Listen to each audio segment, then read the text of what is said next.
Well, welcome everyone. I apologize for the brief delay there while we got this live stream up and running. I am excited to have you guys here today to talk about turning privacy obstacles into opportunities. Privacy has been a hot topic. Can you guys hear me? Yep, there we go. Privacy has been a hot topic lately, as there's been some changes lately in cookies, and we're hearing more and more about data breaches and just general data accessibility on the internet. And so as marketers, this is beginning to start to encroach and constrain on our lives. So we see cookies going away in 2024 from Google and Google Chrome. We see potential legislation in Canada coming up again. There's things going on that impact us. Those don't have to be a burden. They can actually be an opportunity. We're going to talk about that today. So a little bit of housekeeping. I want to encourage everybody to please post your questions into the chat. We will get to those questions at the end, or I may be able to address them live depending on what they are and what those questions might be. In addition to that, a copy of these slides will be sent to you, so don't feel like you need to strain to get screenshots in. We will get you a copy of these slides in a day or two after the event. If you're coming in through the live stream or watching this after the fact on YouTube, there will be a QR code at the end where you can request those slides. Okay, a little bit about me. I've got about 20 years of digital experience. Originally, my role was as a software developer. So when we get to the geekier portions of this, I'm excited to dig in there. I won't go too geeky, I promise. But for the last 10 years or so, I've been the founder and CEO at Brilliant Metrics and have been on the digital side of marketing for 5-7 years prior to that. I do teach some classes at UW-Milwaukee School of Continuing Ed, and I'm on the personal side. I'm married with 3 young children who keep me very tired, very humble, and very confused. I mentioned I'm the founder and CEO of Brilliant Metrics. Brilliant Metrics is a full-service B2B digital marketing agency. And I think what sets us apart from other agencies is that we have a commitment towards our clients to help them continuously break through to the next level. So that means with new technology, that means with education and training, that means with continuous improvement in marketing tactics. Every way we can, we're helping them level up. And I think that's why they keep coming back. Shameless plug out of the way. Let's talk about what we're going to talk about today. First of all, I want to make sure that we are all on the same page about the privacy challenge that is facing all of us today. That challenge impacts us from 3 different angles, and we'll dig into all 3 of those angles. Then we'll parlay that into what that opportunity is that comes off of that challenge. So those 3 fundamental challenges that are coming down the pike or are here come in the form of privacy plugins in browsers, users taking control over their data and actively working to thwart us marketers in gathering that data. The second is more technology. It is the browser makers themselves across the board killing third-party cookies. We've gotten a little bit of a delay or respite on that from Google, who controls a big chunk of the browser market share, but it's coming, and we're just waiting on the day. And then third and finally are regulations. We haven't seen a ton of this in the United States, but you never know when that tide's going to change. And also having the controls and the practices in place today in the US only makes it easier for you to stay compliant outside the United States. So why is this an important topic? Well, the tide is changing. This is actually a fairly dated stat going back to 2019. 81% of Americans believe that the risks of data collection by companies outweigh the benefits. People are no longer content to just hand over their data willy-nilly. And we see this because we see lead generation forms are not getting filled out. People aren't willing to give us that contact info in exchange for that white paper anymore. We see this in the rise in these privacy browsers that we'll talk about in a second. Across the board, consumers and individuals are starting to take control of their data, and they no longer trust companies like ours to be good stewards of that data. And it's gotten to the point that people are actually choosing not to engage with certain companies. 52% of US residents have chosen not to use a product or service. They've chosen not to use your website or somebody else's website or a given technology product because they have concerns about the data that's being collected. This is a massive change, and it's only going to get worse. So digging into the three areas that we see the impact here, browsers and plugins. There are a number of browsers out there, Brave being the one leading it. DuckDuckGo released its browser, and then a lot of plugins you can load into other browsers like Firefox and Chrome that will limit the amount of data that is released by that browser. Specifically, they will limit cookies and cookie duration so that marketing automation platforms, Google Analytics, any of the advertising platforms, including Facebook, just can't keep track of who you are for any longer than they need to in order for you able to do what you need to do. They block tracking. They actually thwart some of those requests across the internet between your browser and Google Analytics, between your browser and Facebook, between your browser and the ad networks, so that none of that data can seep out to those third parties. And then when users are browsing the internet, a lot of these plugins will go in to actively block ads themselves so that they're not even seeing advertising on a lot of the pages that publishers are putting the ads on. Well, what does this mean? It means that cookie-based retargeting doesn't work for these users. They neither can get cookied in order to be retargeted, nor if they're blocking the ads, can they receive the ads that we would be sending their way through that retargeting. It means that we have limited memory for marketing automation. If somebody is browsing your website and they have one of these blockers in place, it may flush the cookies for your website as soon as they're done with the session, meaning your memory was just reset for your marketing automation platform. You can't score that individual. You cannot recognize them when they come back to personalize their experience. You can't trigger things off of those actions necessarily because they're now anonymous. It also means limited reach for advertising overall. Some of our display advertising just isn't getting delivered to some of our audience because they don't have an opportunity to see it. They have an ad blocker on. The second thing really coming across in this change in privacy is on the browser side. Browsers have started to limit the way that cookies work. It started out with third-party cookies, which became evil because a third-party cookie would allow when you're somebody visiting your website to make them receive ads on other websites through retargeting. Third-party cookies required to be able to do that on a browser by browser level.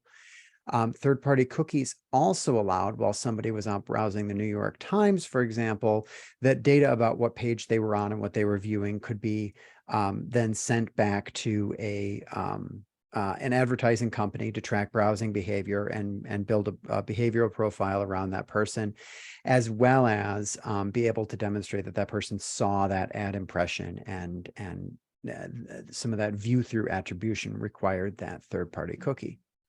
So third-party cookies were first. Every browser has banned third-party cookies except for Google Chrome, both on Android and on computers. Google Chrome still allows third-party cookies and will through some point in 2024, and then they're going to pull the plug. They've had some issues Google's had some issues trying to come up with advertising products that replace the utility of third-party cookies. And until they get those products in place, they keep pushing the deadline back. I think they've pushed it as far as they can. So that's third party, but first party cookies have also come under attack. And the reason is a lot of platforms figured out, well, wait a minute. A third party cookie means that the domain setting the cookie doesn't match the domain reading the cookie. What if we just ask our advertisers, we just ask our customers to go and create a subdomain that points to our service? Then we can do all the tracking we want. And so we see this with server-side Google Tag Manager is one application of this, where you can set up GTM to run on a server on your own domain. Now it's able to interact with cookies in a first-party capacity. We see this with some advertising products setting first-party cookies where you can set it's called a CNAME in order to be able to do this. The practice broadly is called CNAME cloaking. The browser maker said, this is just people trying to sidestep what we're trying to do here. So we're going to recognize that if a cookie isn't from the same server or a close relative of the same server as the website, then it dies after 7 days. And that rule just went into place last week. So we're seeing this is a continuously evolving game of cat and mouse here. And the ultimate impact is that retargeting will not work on a one-to-one basis after 2024, at least not reliably, because the only way that it can work is if your website knows who that person is and the other website knows who that person is, but there's no ability for the website that the ad's showing up on has to know who that person is, and there's no ability for the two websites to share information anymore. So retargeting will largely die, and at least not in a one-to-one capacity. And the other thing is that memory level of your marketing automation platform, that is going to get shortened down probably to 7 days, unless you jump through some pretty big hoops in order to extend that out. You're also going to see issues with Google Analytics not being able to remember users from visit to visit for nearly as long and having to rely more on some artificial intelligence that we'll talk about in a minute. The third threat is regulation. Now, we are in the United States where this has not become a reality yet. And I don't see anything on the horizon saying it's going to become a huge reality here, the exception being the CCPA in California. Now, the CCPA in California is interesting. Its primary objective is to prevent the sale of personal information. So that means that as long as you aren't selling for $0 or sharing the personal information of your customers and those other information that you have gathered, you're pretty much in the clear on CCPA and any legislation that would model that nationally in the United States. That's in the United States, though. If we flip over the border to Canada, Canada has had the PEPITA Act in place for a very long time, going on 20 years. That had some restrictions in it, but they're working to replace that with the CPPA, which is basically the GDPR moved into Canada. I think they're going on round 3 of trying to get that through right now, and it's looking pretty good. And I think they're just going to keep pounding at it until they can get it through, because it keeps getting close. That legislation keeps getting close to getting passed in Canada. So now we just have to go right over the border there, and we've got some regulations that we have to follow. You've got LGPD, and down in Brazil, you've got GDPR in all of Europe. And here's the thing with these regulations. They protect the personal information of their citizens, meaning you cannot collect or own or use any of that information without their citizens' express permission, regardless of where that citizen physically exists. We haven't seen a lot of enforcement of the GDPR for collection of data of EU citizens while abroad here in the United States, but it could come. And certainly as this patchwork of regulation becomes a little bit more consistent and global, which is the direction that it's going, we're going to see more of that. So what does this mean? It means that as marketers, a lot of our practices of just grabbing lists from trade shows and dumping them in our website, or purchasing lists from list brokers or ZoomInfo or wherever, and just dumping those people into our marketing, is becoming increasingly not okay.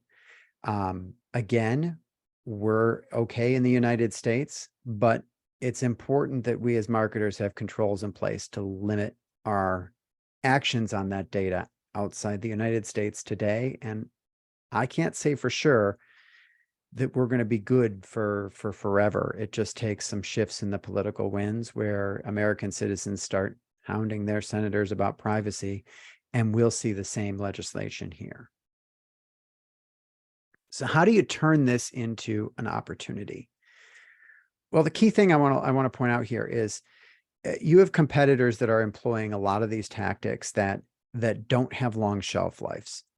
So we're here today. At some point in the next 5 years or so, we're going to start to see some significant diminishing returns on that. We're definitely going to see that next year when it comes to cookie-based retargeting. These tactics, while they're okay today, will start to fall off. What most marketers have been doing, and I think will continue to do, is ride this stuff out as long as they possibly can. And in doing so, they're going to write it down right up until some regulation hits the United States. And that will happen at some point in the next 15 years. The question is when. I think we're going to get pressured into it globally if we don't end up getting pressured into it as a country. When that regulation hits, then they're going to get cut off on this, and their efficacy as marketing teams will slowly degrade until it gets, hit by a bus.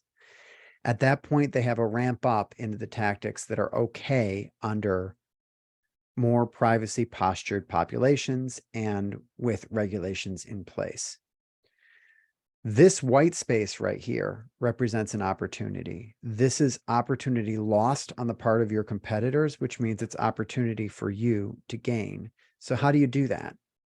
Well, you start out maximizing the tactics that are okay today and adapting those over time to make sure that you can continue to do what you can do today. Your competitors are going to be maxing those out. You need to be maxing those out as well.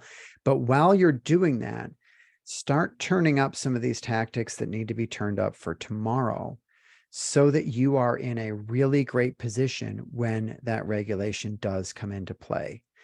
Every ounce of time between now and whenever that regulation hits, and who knows when it's going to hit, or when these tactics cease to work at all, is time that you can spend optimizing and figuring the game out. How do you play in this new privacy-centric future? Because it's coming, and your competitors are probably asleep at the wheel. There are really 3 ways that you can get ahead of this. One is to adapt your current tactics, tweak them, modify them so that they work better, and sidestep, I guess would be the best way to put it, some of this privacy pressure. That's a very short-term move because it's essentially engaging in that game of cat and mouse and working to get these tactics to get a little bit longer life to them. 2, you can evolve. You can accomplish some of the same tactical objectives, but using different mechanisms. So evolve your current strategy to use slightly different tactics to accomplish the same means. And then 3, you can overcome. You can make some of these privacy restrictions irrelevant by shifting your strategy altogether. So let's dig into the stuff that's getting broken. We'll start with retargeting. One of the ways you can adapt, and again, this is sort of part of a cat and mouse game, is to shift your retargeting away from cookie-based retargeting to cookie and IP-based retargeting. Some of this will happen naturally with the vendors that you're working with, but you can force the issue by capturing the IP addresses of the audiences you want to retarget. And many marketing automation systems will let you do that. And then using those to target media. The bonus on this is if you're B2B, you're going to reach more potential influencers inside of a company because the IP address that you're targeting is the network address of generally an office location, if not the whole company. So you're going to reach a much broader audience than the one-to-one retargeting that you're used to doing. The bonus is you're going to get more of those influencers inside that company and reach them earlier in the buying process than if you waited for them to come to your website to get retargeted. The bummer is that you're also going to be reaching some of the households that these people live in. So that means their spouses, their children. It means you're going to be reaching irrelevant people like the third shift production people on break, hitting on their phones, unless that's your target audience. But you're going to hit some people that you don't mean to hit. There will be a little bit more waste associated with this as well. But IP-based retargeting still allows you to reach those people that have engaged with you using the intelligence of how they engaged with you to give them the right message at the right time. That works in the very short term. However, there are some threats to IP-based retargeting. Media vendors are being pressured to not provide the full IP address of the person, meaning you can't deliver the ad to them on that website. And there is some question internally within the industry whether IP-based retargeting needs to be scaled back in order to avoid the government stepping in to say that it needs to be scaled back. So don't rely on that working for forever. Instead, focus on getting opted in engagement. Focus on getting people to opt into receiving messages and content from your brand on other channels. And the way to do that is to create experiences that go well beyond just an email newsletter sign up. Email is becoming a very cluttered space, and I don't know that a lot of professionals that are high value to you and your brand want more emails in their inbox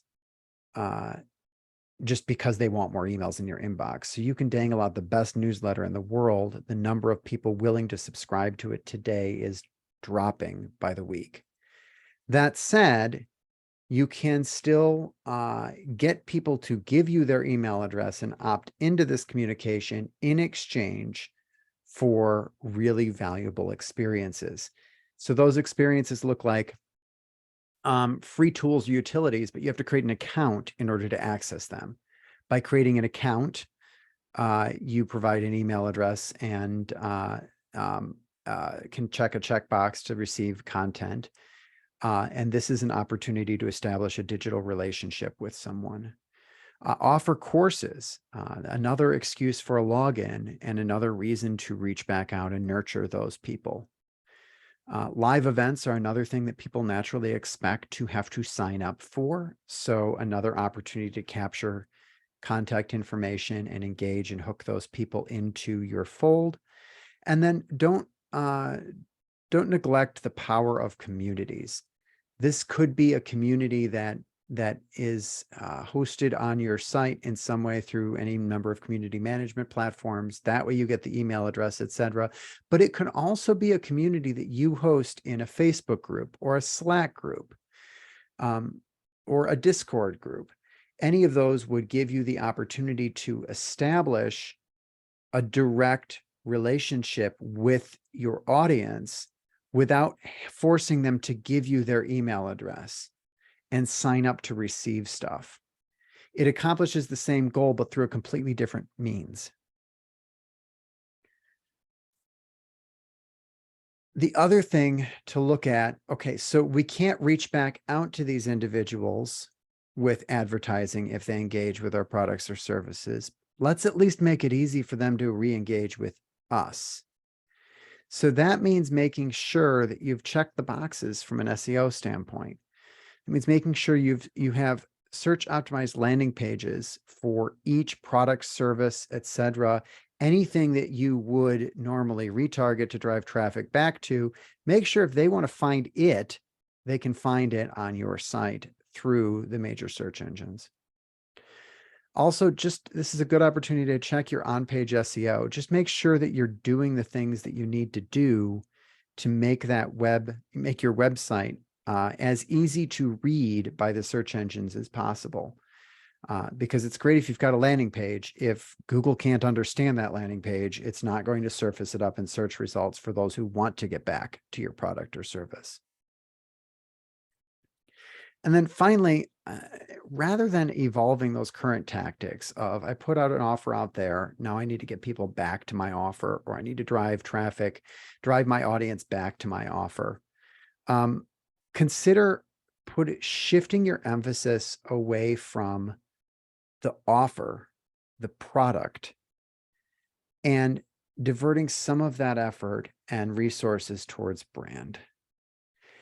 I think with privacy becoming what it is in the 2020s, brand is going to become an extremely important asset to marketers again. It used to be that brand was what sold product. And what happened over the course of the last 20 years is that the technology got to the point that third-party data was able to predict your buyer and get an ad in front of them through third-party data. Facebook was going to know enough about your prospect to know exactly who to put that offer in front of and algorithmically update it. And we had paid search as well as another tactic of simply finding a demand or a need and plugging it with a product. And we sort of got away from some of the fundamentals of marketing in favor of these algorithms and these technology tools that are reliant on having intimate knowledge of our audiences, these third parties having this intimate knowledge of our audiences. And branding has taken a back seat. But the power of brand is just as strong today as it was back then. It's just we haven't needed to really use that power as much. We've been able to move product and drive demand using these intermediaries, these third parties who have these massive treasure troves of data. That may come to an end. And if and or when that does come to an end, if you've got a strong brand, you'll be in a position to win. So playing next level, having a really strong brand and getting more broad reach of your offers, maybe not as targeted, not retargeted for sure, can be an effective play if you have the brand awareness and trust for people to engage with those offers. Let's switch tactics over to marketing automation. Unfortunately, much like Dory here, our marketing automation platform's memories are going to get to be very short in the course of the next few months. This means that if we want to be able to continue to score our leads, if we want to continue to be able to be responsive to the behaviors and engagements of our audiences, we need to increase the frequency with which people engage with our brands digitally. Our biggest advice to brands looking to do this is not just to crank out more newsletters. Cranking out more newsletters is really hard to do. It's expensive, and it's becomes a hamster wheel of effort. As soon as you get that newsletter out, you got to get the next one out. Instead, focus on building nurtures of evergreen content. If I push a new email into my nurture once a month, every single month, at the end of 12 months, I've got 12 emails in my nurture. At the end of 18 months, I have 18 emails in my nurture. Here's the thing. I don't think any of us remembers the email that we got from our brand 12 to 18 months ago. So after 18 months, I can loop back over and start doubling up the emails each month in my nurture to the point where now people are getting 2 emails a month. So now after 3 years, we're averaging 2 emails a month. I can increase that cadence of production just slightly and really move the needle on the frequency of emails that people get after I get past that 18 months and I've got that first basic nurture built. So consider creating evergreen nurtures and then having people start over at the top and build this asset of this email nurture over time so that you can increase that frequency. You'll get people back to the website more frequently. You'll get them clicking and engaging on emails more frequently, which will refresh cookies and allow you to continue to track your visitors on a regular basis, provided these emails are of value and the content is of value to your audience. You're not limited, though, just to email. You also have the ability to opt people into receiving messaging on other channels. And this is especially important as the email channel gets more and more saturated. I don't know about you, but for me, the sales automation tools that are out there are making my inbox almost unusable as the number of people sending me unsolicited email offering me something, some meeting about some topic is just absolutely off the charts. But occasionally I will allow a browser to note or a website to notify me via my browser. Occasionally I will give my cell phone number out and to those brands I trust, and they now have additional avenues to reach me as a prospect. Start building these audiences. You don't necessarily need to activate them right away, but if you have an opt-in from somebody to send a text message, that can be a hugely valuable, provided you don't abuse it. The same thing is true of the browser notifications. Start prompting users, asking them if you can send them browser notifications, and then worry about activating that and pulling that into the experience later. Let's flip over to analytics. From an adaptation, just to get the stuff that's working today to continue working, you've kind of got a friend in Google right now. GA4 does a really great job of using artificial intelligence to fill in the natural gaps that are happening in their data because of these privacy tools, because of a lack of cookies. That said, they're only going to be able to patch that road so much. And so for right now, you're okay, but you want to consider making a pretty significant change into your analytics, and retargeting as well can benefit from this too. And that is to move to server-side analytics. So how does this work? Well, under the current model, I have a WordPress site, right? My website visitor loads that in the browser. Tag Manager comes in through some JavaScript and loads in their browser. That triggers some analytics scripting in the browser, which then sends data back to Google. The problem is that the privacy blockers might prevent Tag Manager or analytics from ever loading in the browser. They may stop the traffic from going from analytics back to Google to send the information back about the engagement there. And now I don't have data inside of my Google Analytics about what happened in this browser. Server-side analytics works completely different. WordPress will still send the website to the browser of our user, but it will also send the fact that this browser accessed our website over directly to Tag Manager and Analytics running on a server. It never goes through the client browser.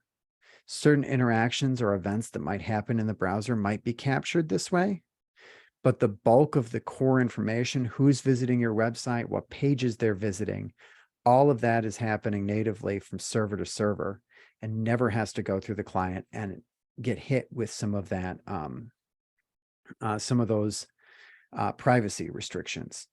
The cookies that are set to keep track of users when they come and go from your website are being set by the WordPress server so they can last longer than 7 days. They're first-party cookies directly from the website and can have long lifespans. So you're able to really understand user behavior over time, even with short memories out here for any third-party cookies or first-party cookies coming from other servers. Is it perfect? No. Is it a pain to set up? Yes. That's why if you're a client of Brilliant Metrics, we haven't been talking about it a whole lot because it's expensive and it's a pain. But start thinking about it. Start thinking about allocating some budget for this shift. I think it's going to be where anybody who's serious about analytics will have to be in a year or two's time. All right, on to regulatory compliance. We are still in the Wild West when it comes to regulatory compliance, aside from some of the rules in California with the CCPA, which again, really only pertain to the sale or transfer of data, not the collection of it. We have some really lax laws. We're one of the only countries you can send an email to somebody without them asking for it. There really aren't any rules about collecting IP addresses or cookies or any other information on someone's browser today in the United States. Now, what does that mean to you? Well, you can't not take advantage of this. All your competitors are taking advantage of this. You need to ride this train while you can, but do it in a smart way. Put the controls in place to only activate this non-consent data, any email addresses that you've acquired, etc. Put controls in place that you're not activating this data outside the United States. make sure that if you're acquiring a list, you get at least an idea of the location of that person, and you're not throwing them into some email nurture without their consent in another country. Make sure that when you're activating the CRM data for advertising, you have controls to restrict the breadth of that advertising to the United States. Be smart about it. This gives you an opportunity to keep up with your competitors, maybe even surpass them if you're doing it in a smarter way, to build your audience today. And coming back to that branding statement earlier, if you have a really strong brand, you can get that share of mind today as well, which is really important in a world where some of these mechanisms aren't available anymore due to regulation. At some point, some privacy sheriff is going to come to town. I don't know who that is. I don't know what that regulation looks like. I don't know if this is a global thing, if it's other countries imposing their laws on the United States, or if it is a US bill that we just haven't heard of yet. At some point, this is going to come to pass here. What we need to be doing today is capturing opt-ins every chance we get. Does that mean that everything we do has to be opted in? No. If you're smart about it, you can still use someone's IP address without asking permission. You can still take a list and use it for CRM targeting of advertising in the United States without asking. There are things you can do in the United States safely. You can very carefully send some unsolicited emails in the United States. Again, very carefully go see our on-demand webinar on email hygiene. Or our on-demand webinar on sender rating, I think is what it's on. But you want to be capturing opt-ins every chance you get. The best way to do that is go into your marketing automation platform if you have it and add a field to every single form asking if you can store and use their personal information in the terms of your privacy policy. Then make sure your privacy policy is up to date. By doing this, you have a consent track record in your CRM, in your marketing automation platform. And the day that they come in and say you need to have permission before you can store this information, you don't have to wipe your whole database. You've got a whole bunch of people you did get consent from already. One final note, I haven't talked a whole lot about SEO. I talked about it in the context of allowing people to be able to come back and find your products and services, but I haven't talked about it in terms of building an audience. And the reason I haven't talked about it is because, well, I think that SEO is a driver of net new traffic, people that aren't familiar with your brand today and are coming in through broad keyword searches. I think those days are numbered. And the reason is twofold, and they're both due to revolutions in AI in the last year. On the supply side, we just have enough AI-generated content flooding the market. And yes, there is a cat and mouse game between the search engines trying to identify the AI-generated content so that they don't index it, and then the AI generators trying to outsmart the search engines. That's just going to continue to escalate, and more content is going to flood the market. That means that your amazing blog post now becomes 1 in a million on the same topic. The probability of getting the traffic drops.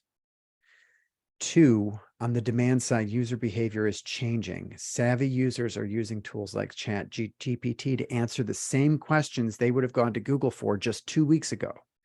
Now they're going to ChatGPT with that question.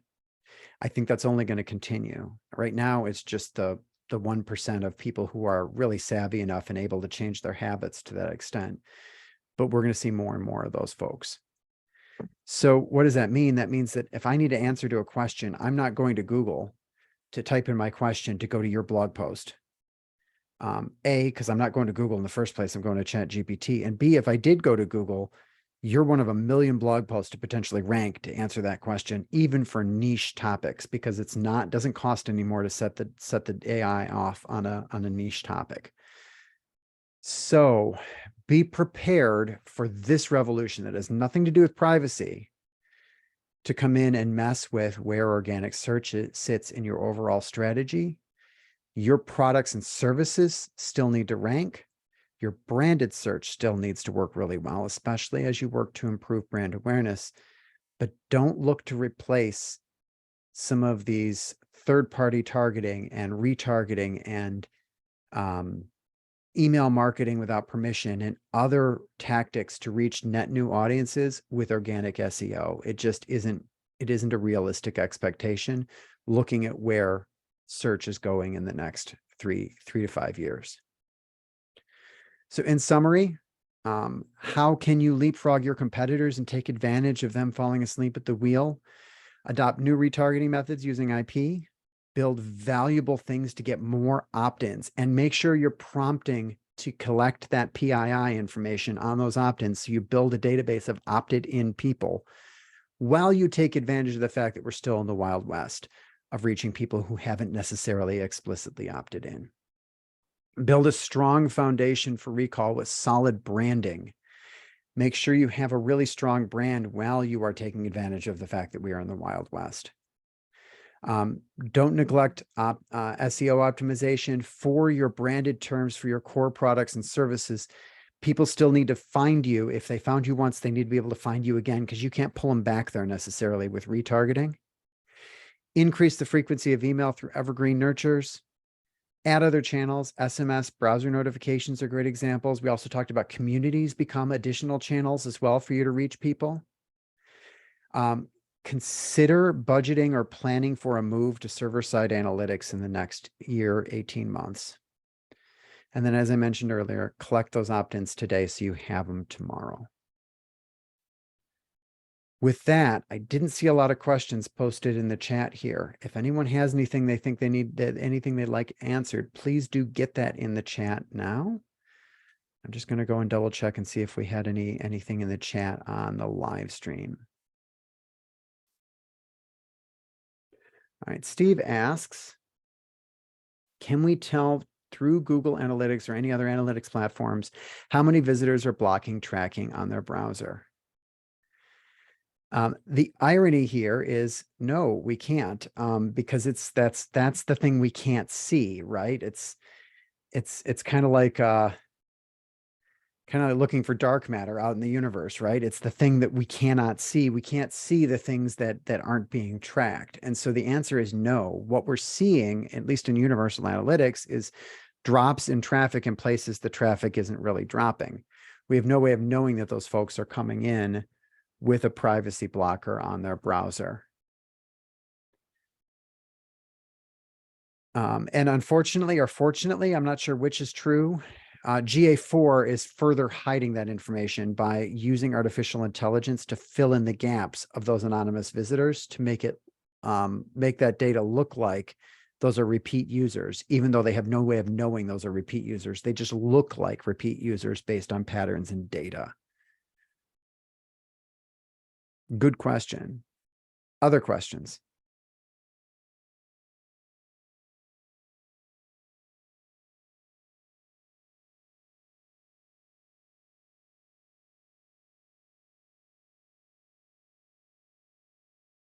Okay. Well, with that, I want to thank everybody for their time today. I do appreciate it. I hope you got some value out of this. If this triggers any other questions, please don't hesitate to reach out to us. And I hope you all have a wonderful Thursday afternoon.